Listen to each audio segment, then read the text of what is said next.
In the animal kingdom, when a male wants to impress a female, the results are often spectacular.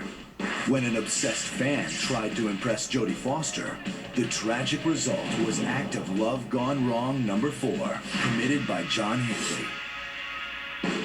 In 1980, the Oscar-nominated star of Taxi Driver put her acting career on hold to pursue a degree in literature. Jodie Foster, interestingly enough, had decided to go back into school and go to college, and she was attending Yale. Unfortunately, Jodie earned some very unwanted publicity. John Hinckley was the son of a Denver oil tycoon. John had a history of mental illness. On March 30th, 1981, Hinckley sat in his D.C. area hotel room and wrote a letter to Jodie Foster.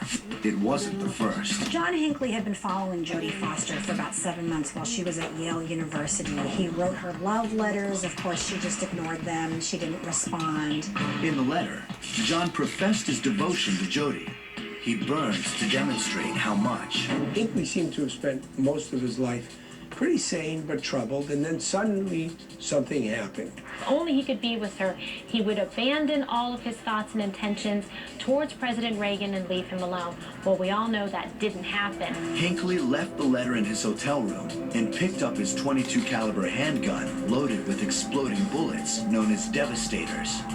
The obsessed young fan made his way to the Washington Hilton Hotel. He had the president's schedule. He knew the president was going to be in Washington, D.C. in that day. At 2:55 p.m., John calmly walked up to President Ronald Reagan as he was leaving the Hilton and opened fire.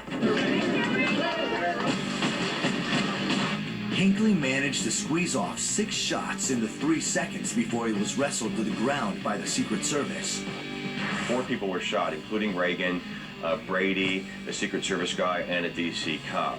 And Reagan is whisked to the hospital. When Jodie Foster heard the news, she had no way of knowing that she'd be linked to the shocking event until she heard the shooter's name. At the scene when he was taken into custody, the one thing that he wanted to know is, were the Academy Awards going to air that night? Well, as we know, they didn't. And this was something that was very important to him because the whole point was to get the attention and impress Jodie Foster. Foster held a press conference at Yale the day after the shooting. Jodie acknowledged that Hinckley had contacted her in the past, but she assured the public she had no advance warning of his violent plot. She also spoke about the letters Hinckley had sent her. I gave them to my college dean, who in turn gave them to the Yale police. These are now in the custody of the FBI. In none of these letters and notes I received was any mention, reference, or implication ever made as to violent acts against anyone, nor was the president ever mentioned. Hinckley was arrested and charged with attempted murder. On July 5th, 1982, John Hinckley was found not guilty by reason of insanity. He was confined to a high-security mental hospital in Washington. I think the fact that you find somebody not guilty by reason of insanity is ridiculous, and it should be guilty by reason of insanity. Shortly after the trial, Foster wrote in Esquire magazine that John Hinckley's biggest crime was the confusion of love and obsession. I think what's really shocking about this case is that no one knew how obsessed with a celebrity someone could be, that they would actually try to kill the most powerful man in the world to impress an actress. The world could have changed because of Jodie Foster's existence.